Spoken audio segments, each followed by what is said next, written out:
Sister کا سوال ہے، شاید وہ سنی ہے اور لڑکا جو ہے وہ شیعہ ہے، اس سے شادی کرنا چاہتے ہیں. اس میں میری آلریڈی ویڈیو ریکارڈ ہے کہ جسے آپ مسلمان سمجھتے ہیں اس سے شادی کی جا سکتی ہے، لیکن یہ ایک فیکٹر ہے. سنن ابن ماجہ میں حدیث ہے کہ اپنے کف میں شادی کرو ہم پلہ لوگوں میں. یہ نبی علیہ السلام کی سجیشن ہے. ہم پلہ سے مراد ہے ایک جیسے لوگ، اس میں سٹیٹس بھی ایک جیسا ہو، کوشش کریں تعلیم، خاندان، اور اس میں سوچنے کے زاویے بھی ایک جیسے ہوں. ظاہر ہے 100% تو ایک جیسے نہیں ہو سکتے، لیکن قریب قریب تو ہو. یہ پریفریبل چیز ہے.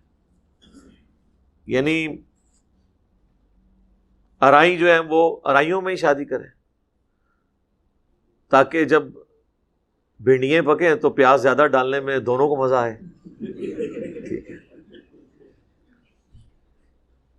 اسی طریقے سے جٹ جو ہے وہ جٹوں کے اندر کریں. یہ کف ہے، ہم پلہ. اس طرح ایک ان پڑھ آدمی ہے، وہ بہت پڑھی لکھی خاتون لے کے آ جاتا ہے، یا ایک پڑھا لکھا بندہ جو ہے وہ ان پڑھ خاتون کے ساتھ شادی کر لیتا ہے، تو ان کا تو کمیونیکیشن گیپ ہی رہے گا. وہ کیسے ختم کریں گے آپ؟ کس طرح وہ اپنی بات پہنچائے گا؟ ہم تو اپنی نارمل لینگویج کے اندر اتنے انگلش کے لفظ استعمال کرتے ہیں کہ ہمیں ان کے ایکویلنٹ اردو میں کوئی متبادل الفاظ ہی پتہ نہیں ہوتے. تو اس لیے اپنے کف میں شادی کرنے کا کہا گیا ہم پلہ لوگوں میں، خاندان کے اعتبار سے بھی، سٹیٹس کے اعتبار سے بھی. اس میں آپ یہ کہنا کہ اسلام تو مساوات کا درس دیتا ہے، یہ ایک اینگل ہے. ہیومن ڈگنیٹی میں سارے برابر ہیں، لیکن ظاہر ہے کہ اپنی کیٹیگری کے اعتبار سے بھی اسلام جو ہے وہ انصاف پسند ہے نا. یہ پاسبل نہیں ہے نا کہ ایک ایسی عورت جو آپ ایسے گھر سے بیاہ کر لائے ہیں کہ جہاں پہ ایئر کنڈیشن تھا، اور اب لا کے آپ اسے جھونپڑے میں پھینکیں گے تو کیسے حالات و واقعات چلیں گے؟ اس کو تو چھوڑ دیں. نبی علیہ السلام کے مبارک زمانے میں آپ کی مرضی سے ایک شادی ہوئی ہے، وہ کامیاب نہیں ہو سکی. زید ابن حارثہ کی اور سیدہ زینب کی. نبی علیہ السلام کی کزن تھی نا سیدہ زینب. زید ابن حارثہ جو ہیں وہ غلام زادے تھے، ایک غلام تھے، نبی علیہ السلام نے ان کو آزاد کیا تھا. اور قرآن میں اس واقعے کا ذکر ہے کہ جب تم اس کو سمجھاتے تھے کہ درگزر سے کام لو اور اپنی بیوی کو اپنے ساتھ ہی رکھو، لیکن الٹیمیٹلی ظاہر ہے کہ وہ سیدہ زینب چونکہ ہاشمی تھیں اور قریش کے اندر یہ خاندانی سلسلہ تو ہے تھا، وہ نہیں ایکسیپٹنس دیتی تھی، وہ ڈیو رسپیکٹ نہیں دے پاتی تھی زید ابن حارثہ کو، اور پھر طلاق ہو گئی.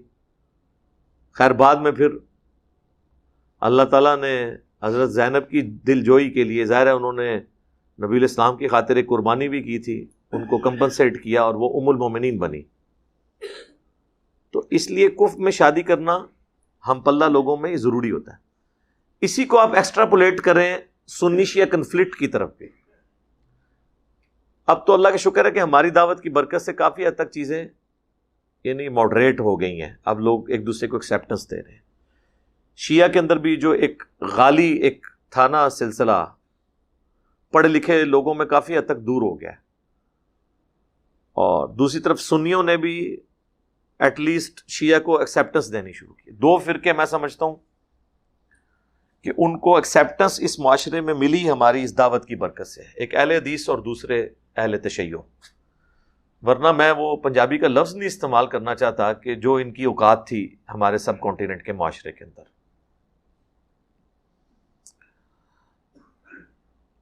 یعنی رفع الیدین کرنے والے سے کتنے لوگ نفرت کرتے تھے،